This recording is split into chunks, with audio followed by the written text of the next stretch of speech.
এই মুহূর্তে সবথেকে বড় খবর, বীরভূমের মল্লারপুর থানার অন্তর্গত বাজিতপুর পঞ্চায়েতের শিউলিয়া গ্রামে পরপর 3টি বাড়িতে আগুন। আর এই আগুনে ভস্মীভূত হয়ে গেল পরপর 3টি বাড়ির খড়ের চাল। পুড়ে ছাই হয়েছে বাড়ির দৈনন্দিন জিনিসপত্র। আবারও জানাবো, বীরভূমের মল্লারপুর থানার অন্তর্গত শিউলিয়া গ্রামে পরপর 3টি বাড়িতে আগুন লাগার ঘটনায় চাঞ্চল্য ছড়ালো এলাকায়। আর এই আগুন লাগার ঘটনা ঘটল শুক্রবার দুপুর আনুমানিক প্রায় 12টা নাগাদ। তারপর সাঁইথিয়া থেকে দমকলের একটি ইঞ্জিন এসে আগুন নেভানোর কাজ নিয়ন্ত্রণে আনে বলে খবর। শুক্রবার বীরভূমের মল্লারপুর থানার অন্তর্গত বাজিতপুর পঞ্চায়েতের শিউলিয়া গ্রামে পরপর 3টি বাড়িতে আগুন।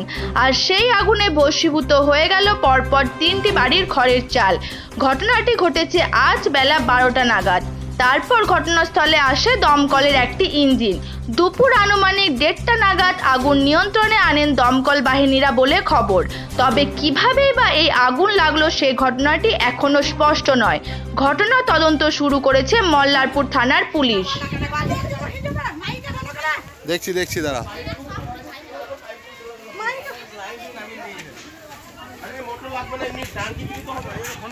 ফায়ার ব্রিগেড ফোন করলাম।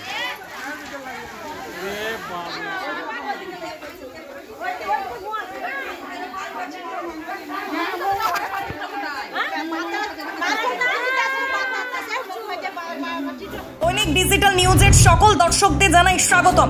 যে সমস্ত দর্শকরা আমাদের চ্যানেলটি এখনো ফলো বা সাবস্ক্রাইব করেননি তাদের জানাবো খুব তাড়াতাড়ি আমাদের ফেসবুক পেজটি ফলো ও ইউটিউব চ্যানেলটি সাবস্ক্রাইব করে রাখুন। ধন্যবাদ।